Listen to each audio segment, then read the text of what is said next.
ولعنۃ اللہ علی اعدائہم اعداء اللہ اجمعین اما بعد قال اللہ الحکیم فی محکم کتابہ الحکیم ومتقن کتابہ العظیم وهو اصدق القائلین وقولہ الحق بسم اللہ الرحمن الرحیم وللہ العزۃ ولرسولہ وللمؤمنین ولکن المنافقین لا يعلمون صدق اللہ العلی العظیم وصلوا علی محمد وآلہ اجمعین۔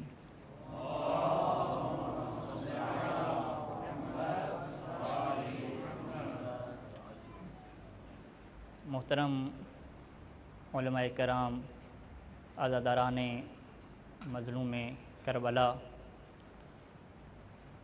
گزشتہ گفتگو سے اپنی اس مجلس کو پیوست کرتے ہوئے مقدماتی گفتگو میں یہ عرض کرنا چاہوں گا کہ جب تحریک کربلا کا آغاز مدینہ سے سفر کی صورت میں شروع ہوا تو فرزند زہرا، فرزند رسول نے مدینہ چھوڑنے سے قبل دوات، قلم اور کاغذ منگوا کر ایک وصیت لکھ کے دی اپنے بھائی محمد بن حنفیہ کو، اور اس میں رہتی دنیا تک کے لوگوں کے لیے یہ واضح فرما دیا کہ میں اس وجہ سے مدینہ نہیں چھوڑ رہا کہ مجھے مدینہ میں میرے قتل ہونے کا خوف ہے، میں اس وجہ سے مدینہ نہیں چھوڑ رہا کہ میں بیعت سے انکار کر چکا ہوں، میں اس وجہ سے مدینہ نہیں چھوڑ رہا کہ کوفہ والے،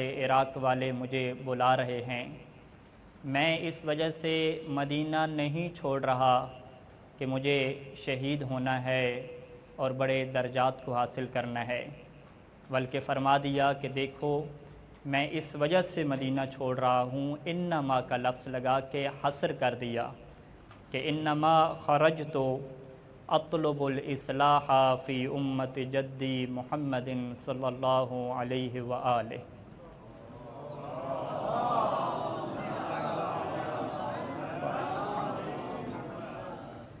کہ مدینہ چھوڑنے کا ایک ہی مقصد ہے کہ میں اپنے اس عمل کے ذریعے سے امت محمدی کی اصلاح کرنا چاہتا ہوں۔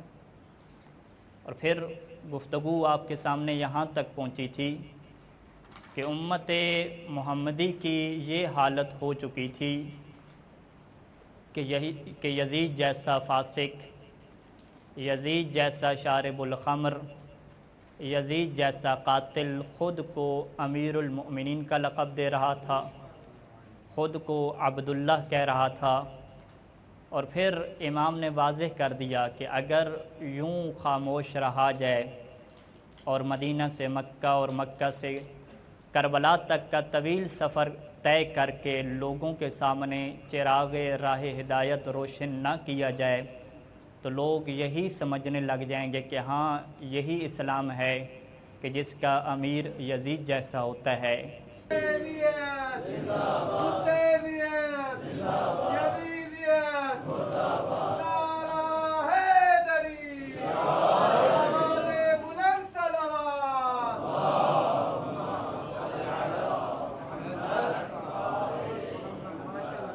جزاکم اللہ، اللہ آپ کے لیے آسانیاں پیدا فرمائے۔ تو یہ جعفری نسبت ہے، اس میں نسبت آپ نے پڑھا ہوگا یا نسبی لگتی ہے جو طلاب بیٹھے ہیں کہ جعفریون کہ یہ جعفر کا ماننے والا ہے، یعنی اس کی نسبت ہے۔ تو یہ وہ نسبت ہے کہ جس کے ذریعے سے جعفر کے ماننے والوں کے کردار کو لوگ چھٹے امام کے دور میں بھی نوٹ کیا کرتے تھے اور ان کے کردار کو دیکھ کے کہا کرتے تھے کہ یہ جعفری ہے۔ تو امام نے فرمایا کہ جب تمہارا اتنا اچھا عمل ہوگا اور جب کہا جائے گا کہ ھذا جعفری فیسرنی ذالک ویدخل علی منہ السرورا، تو یہ بات مجھے خوشی دیتی ہے اور اس کی وجہ سے میرے دل میں سرور کی کیفیت پیدا ہو جاتی ہے۔ وقیلا اور کہا جاتا ہے کہ ھذا ادب جعفر، یہ جعفر کا سکھایا ہوا وہ ادب ہے کہ جس کے اوپر یہ انسان، یہ رجل، یہ شخص چل رہا ہے۔ وَإِذَا كَانَ عَلَى غَيْرِ ذَلِكَ، اور اگر صورتحال اس کے الٹ ہو جائے کہ یہ شخص نماز کا پابند نہ ہو، یہ شخص امانت میں خیانت کرنے والا ہو، یہ شخص جھوٹ بولنے والا ہو، پھر بھی کہا جاتا ہے کہ ھذا جعفری، تو اس کی وجہ سے دخل علیہ بلاؤہ وعارہ، کہ اب یہ جو شرمندگی ہے، یہ جو مصیبت ہے، یہ میرے دل میں آ جاتی ہے۔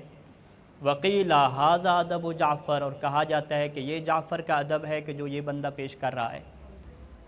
اس کا مطلب ہے کہ جعفر صادق نے سلام اللہ علیہ نے آپ کو اور مجھے اپنے ساتھ جوڑ دیا ہے، ہمیں دنیا کے ان خوش نصیب انسانوں میں شمار کر دیا ہے کہ جس کی نسبت جعفر کی طرف ہے۔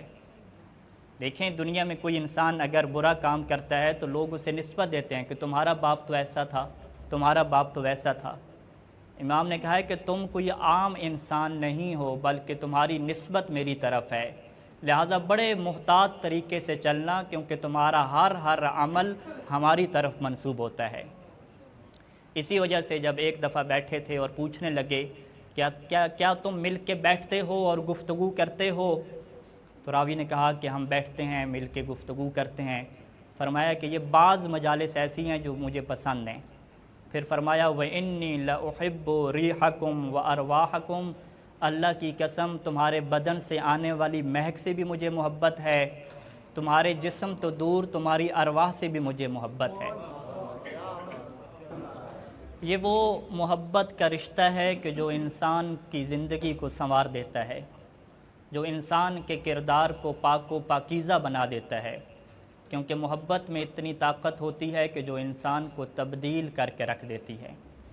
لہٰذا آپ اور ہم وہ لوگ ہیں کہ جن کا امام نے اپنے ساتھ ایک محبت کا رشتہ جوڑا ہے، ہمیں اس رشتے کو نبھانا ہے اور اپنے عمل کے ذریعے سے امت مصطفیٰ کی اصلاح اور ہدایت کا سبب بننا ہے۔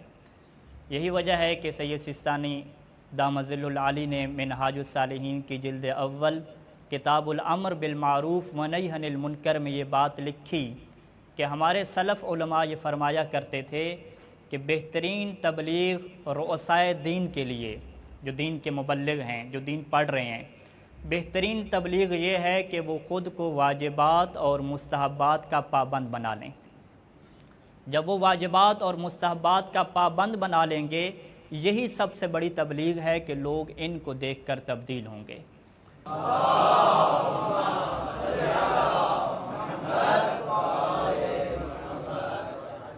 بس یہ مقدماتی گفتگو مکمل ہوئی، یہ تصور آپ کے سامنے آ گیا کہ کس طرح فرزند رسول نے اپنے عمل کے ذریعے سے امت محمدی کے اصلاح کا اقدام فرمایا، اور کس طرح حسین کی اولاد میں سے جعفر صادق نے اس بات کو واضح فرمایا کہ تمہارا عمل کتنی اہمیت رکھتا ہے، اور کس طرح فقیہ اہل بیت نے یہ واضح کر دیا کہ سب سے بڑھ کر جو تبلیغ ہے وہ خود تمہارے عمل کا اچھا ہونا ہے۔ اب ایک اور پہلو کی طرف ہم بڑھتے ہیں جو کربلا سے ہم نے سیکھنا ہے، وہ پہلو ہے کہ عزت اور شرف۔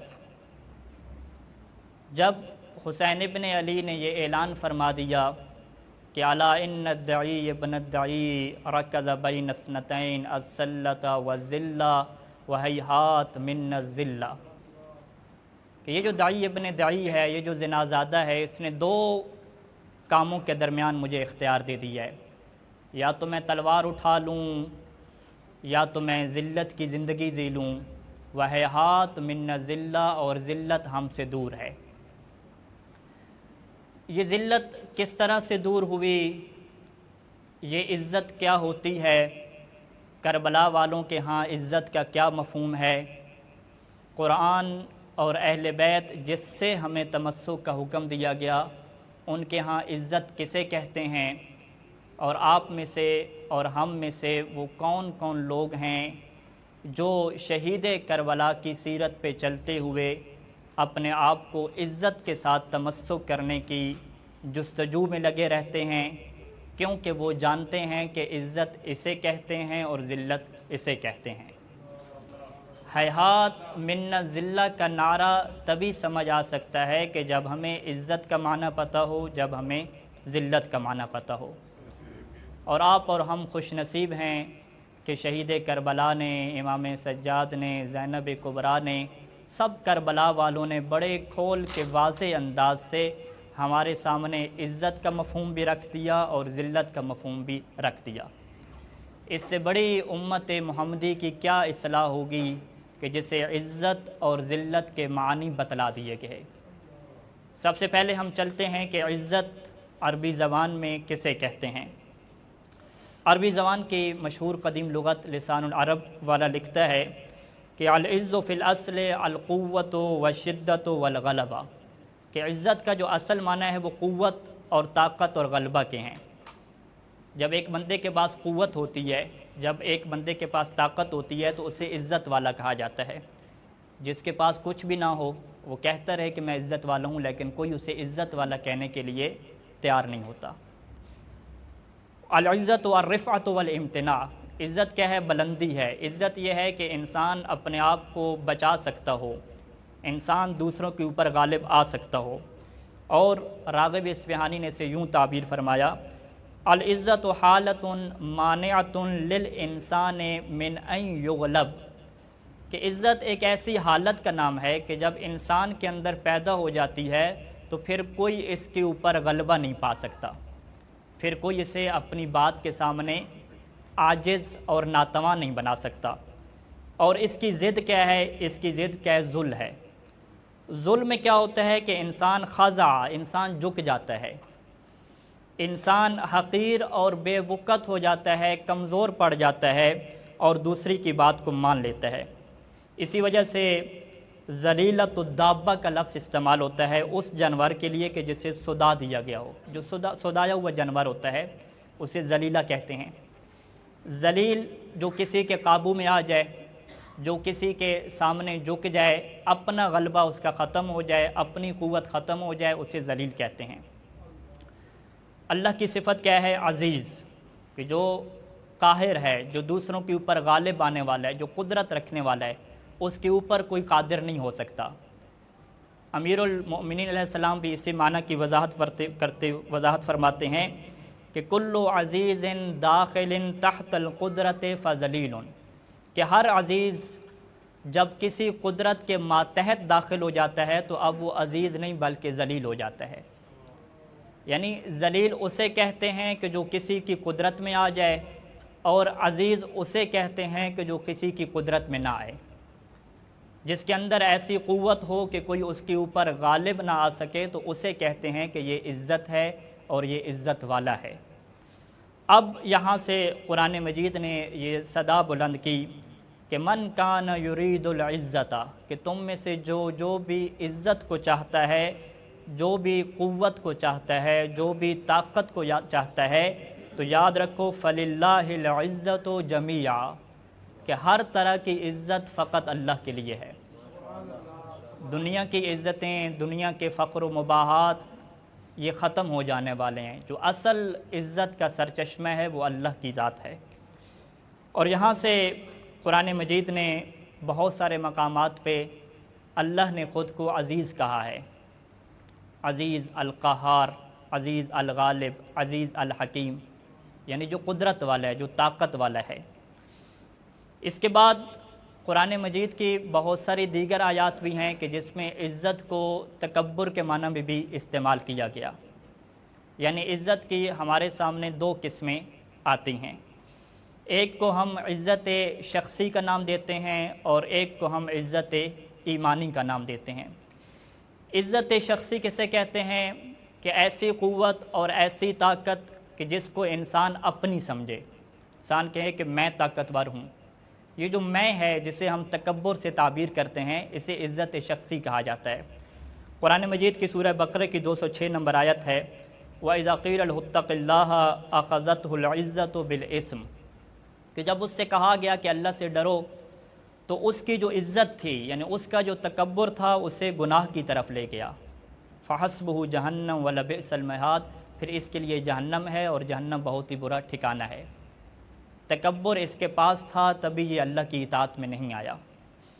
اور پھر دوسری عزت کہ جسے عزت ایمانی کہتے ہیں، اس میں قرآن مجید کی وہی آیت ہے جو آپ کے سامنے خطبہ کے بعد تلاوت فرمائی کہ وَلِلَّهِ الْعِزَّةُ وَلِرَسُولِهِ وَلِلْمُؤْمِنِينَ، کہ یہ عزت اللہ کے لیے ہے، اللہ کے رسول کے لیے ہے، اور ان لوگوں کے لیے ہے کہ جو ایمان کی طاقت کے ساتھ جڑے ہوئے ہیں، کہ جنہیں قرآن مؤمنین کہتا ہے۔ اور پھر قرآن نے کہا کہ یہ جو معنی ہے نا کہ عزت اللہ کے لیے ہے، اللہ کے رسول کے لیے ہے، ایمان کے ساتھ جڑنے والوں کے لیے ہے، فرمایا کہ وَلَٰكِنَّ الْمُنَافِقِينَ لَا يَعْلَمُونَ، عزت کا یہ معنی منافقوں کو پتہ نہیں ہے۔ منافق یہ سمجھ رہے ہیں کہ شاید عزت یہ ہے کہ ہمارے پاس حکمرانی ہو، شاید عزت یہ ہے کہ ہمارے تعلقات زیادہ ہوں، شاید عزت یہ ہے کہ ہمارے پاس دنیا کی دولت زیادہ ہو، لیکن اللہ نے واضح کر دیا کہ اسے عزت نہیں کہتے۔ عزت اسے کہتے ہیں کہ جو اللہ کے ساتھ جڑتا ہے، اللہ کے رسول کے ساتھ جڑتا ہے اور ایمان کی طاقت کے ساتھ جڑ جاتا ہے۔ اور پھر اسی بات کو شہید کربلا مظلوم امام حسین علیہ السلام نے دعائے عرفہ میں ہمیں سمجھایا۔ ایک مرتبہ درود پڑھ لیں سارے مل کے۔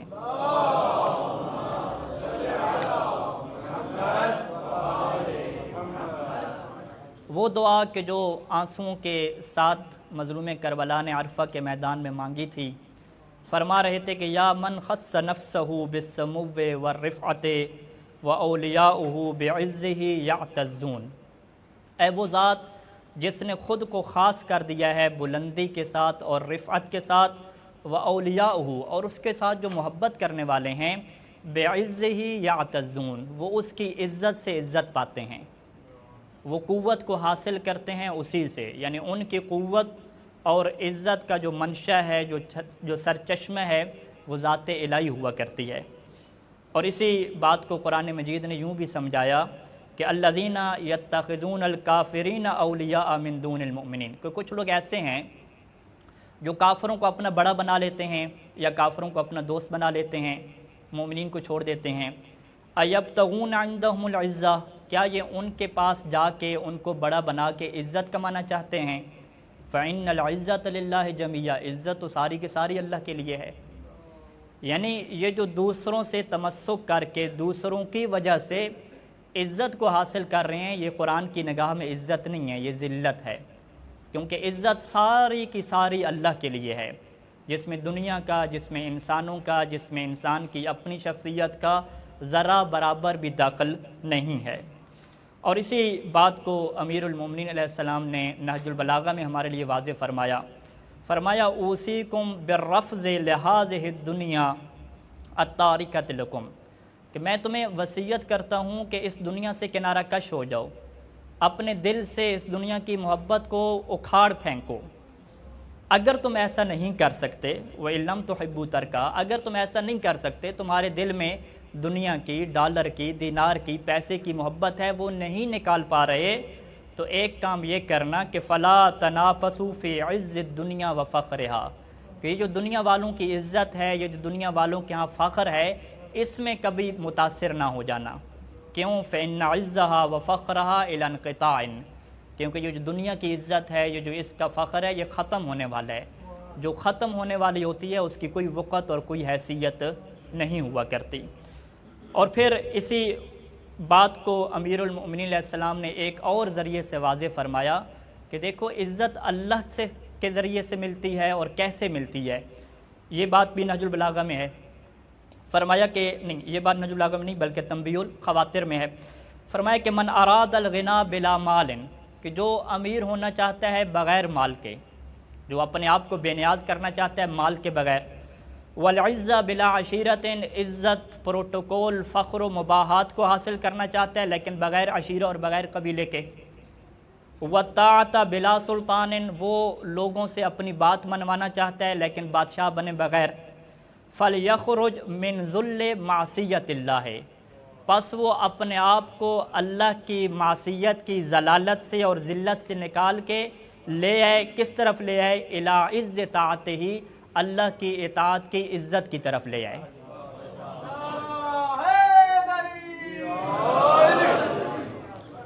فَإِنَّهُ وَاجِدٌ ذَلِكَ كُلَّهُ، اگر اس نے اپنے آپ کو معصیت اور گناہ کی ذلت سے نکال کے اللہ کی اطاعت والی عزت سے ہمکنار کر لیا، تو یہی شخص وہ ہے کہ جسے بغیر پیسے کے بے نیازی بھی مل جائے گی، جسے بغیر عشیرے اور خاندان کے پروٹوکول اور عزت بھی مل جائے گی، اور جس کی بات کو سننے والے بھی لوگ ہوں گے اور اس کی بات پہ عمل کرنے والے بھی ہوں گے، جبکہ یہ شخص بادشاہ بھی نہیں ہوگا۔ کیونکہ یہ شخص عزت کا جو حقیقی سرچشمہ تھا اس سے جڑ چکا ہے۔ یہ جو انسان ہے، یہ انسان تبھی آزاد بنتا ہے، تبھی عزت والا بنتا ہے کہ جب اس کے اندر عزت یعنی قوت آ جائے کہ اس قوت کے ذریعے سے اپنی خواہشات کے اوپر یہ حکومت کرے، اپنے نفس امارہ کے اوپر حکومت کرنے والا بن جائے، پھر خواہشات اس کے اوپر حکومت نہ کریں بلکہ یہ خواہشات کے اوپر حکومت کریں۔ کیونکہ اگر خواہشات عاقل اور عقل مند انسان کے اوپر حکومت کرنے لگ جائیں تو یہ انسان ذلیل کہلاتا ہے، اور قرآن مجید نے ایسے انسان کو کل انعام، جانوروں جیسا کہا ہے، بلکہ کہا ہے کہ اس سے بھی بدتر ہے یہ انسان۔ اللہ نے عقل دی، عزت کا سرچشمہ دیا، پھر بھی خواہشات کے ہاتھوں اسیر ہو گیا، پھر بھی گناہوں کے ہاتھوں اسیر ہو گیا اور مقابلہ نہیں کر سکا۔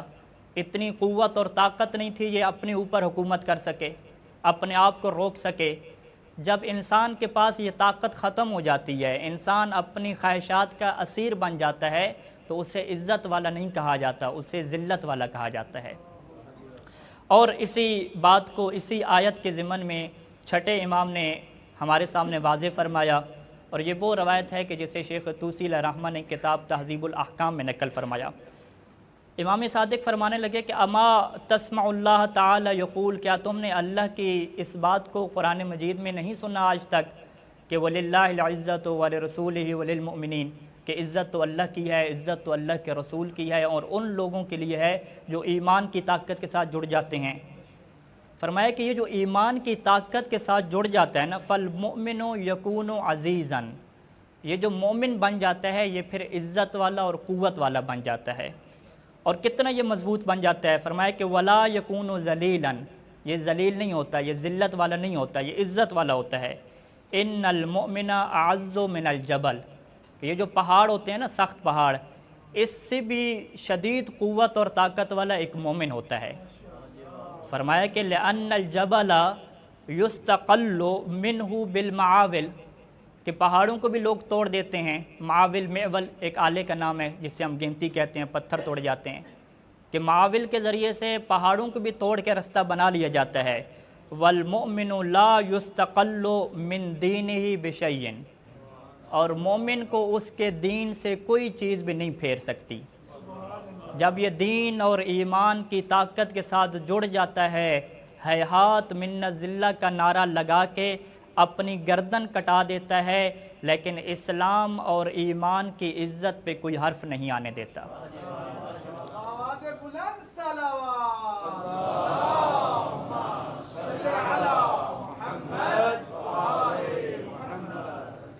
دنیا اس کو پروٹوکول نہ دے رہی ہو، دنیا اس کو مال نہ دے رہی ہو، لیکن یہ عزت الہی کے ساتھ متمسک ہو کر اسی عزت پہ اکتفا کر لیتا ہے۔ اور یہی بات والی نجف جس کے بارگاہ میں آپ سب ہم بیٹھے ہیں، وہ اپنی دعا میں یہی فرمایا کرتے تھے نا، الہی کفالی عزن ان اکون لک عبدا، اے میرے اللہ میری عزت کے لیے یہی کافی ہے کہ میں تیرا بندہ بن گیا ہوں۔ جو اللہ کی بندگی میں آ جائے وہ طاقتور ہو جاتا ہے۔ دنیا میں کسی کی غلامی آپ اختیار کریں تو کمزور ہو جاتے ہیں، لیکن اگر اللہ کی بندگی اور اللہ کی غلامی میں آ جائیں تو طاقتور بن جاتے ہیں۔ وَكَفَى بِي فَخْرًا أَن تَكُونَ لِي رَبًّا، اور علی کے فخر کے لیے یہی کافی ہے کہ اے اللہ تو اس کا رب ہے۔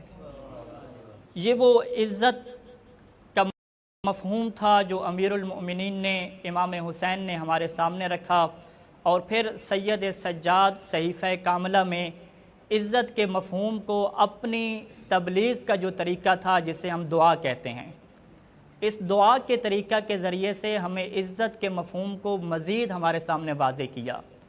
کہا کہ دنیا میں جو عزت ہوتی ہے کہ انسان دل دل میں سوچتا ہے کہ میری تو بڑی عزت ہے، میرا تو بڑا پروٹوکول ہے، لیکن جو اسلام میں عزت کا مفہوم ہے کہ عزت ہوتی ہے لیکن انسان اپنی نگاہ میں اپنے آپ کو کمزور محسوس کرتا ہے، اپنی نگاہ میں وہ ذلیل ہوتا ہے لیکن لوگوں کی نگاہ میں وہ عزیز اور عزت والا ہوتا ہے۔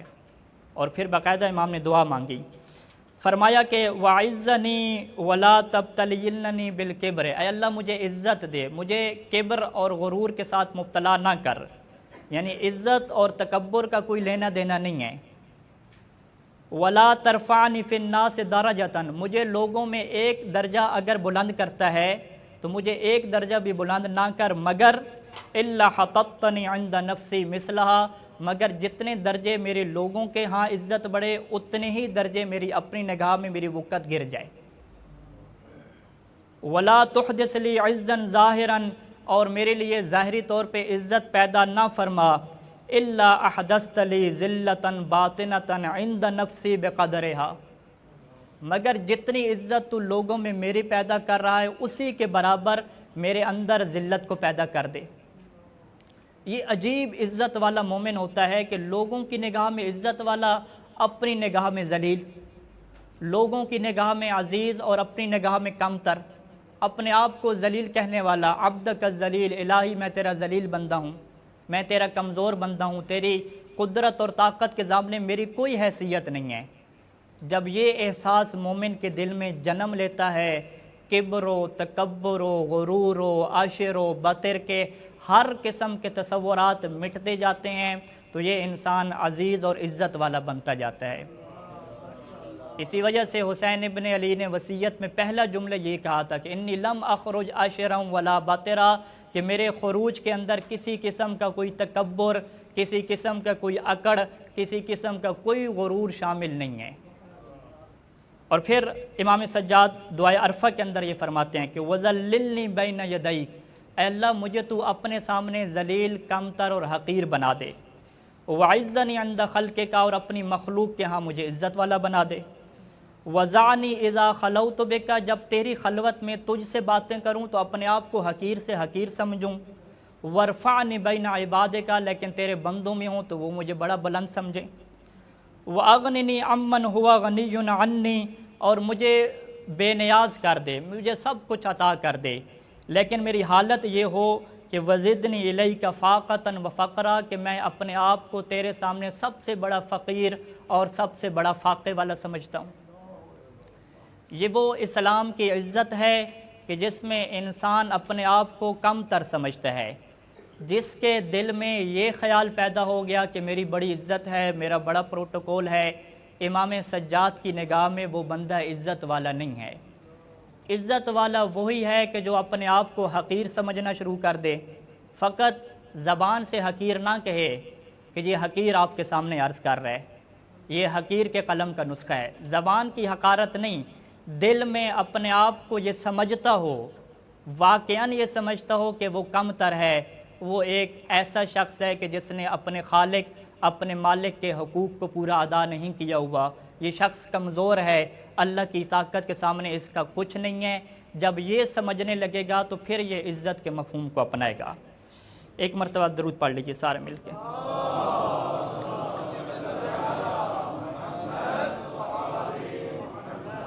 اور شہید کربلا نے اسی عزت کے لیے فرمایا تھا کہ الا وان الدعی ابن الدعی قد رکض بین اثنتین بین السلۃ والذلہ وہیہات من الذلہ، کہ جو دو مجھے اختیار دیے گئے ہیں کہ یا تو میں تلوار اٹھاؤں یا تو ذلت کی زندگی کو قبول کر لوں، فرمایا یہ ذلت ہم سے دور ہے۔ پھر اگلے جملے کیا ارشاد فرمائے، یا اب اللہ ذالک لنا ورسولہ والمؤمنون، اسی آیت کی طرف اشارہ فرمایا کہ یہ وہ ذلت ہے کہ اللہ نے ہمارے لیے انکار کر دیا کہ ہم اس ذلت کو کبھی اختیار نہیں کریں گے، اللہ کے رسول نے اس بات کا انکار کر دیا اور سب مومنوں نے اس بات سے انکار کر رکھا ہے کہ ایسی ذلت جو اللہ سے ہٹ کے ہو، جو اللہ کی اطاعت سے ہٹ کے ہو، وہ ہم کبھی قبول نہیں کریں گے۔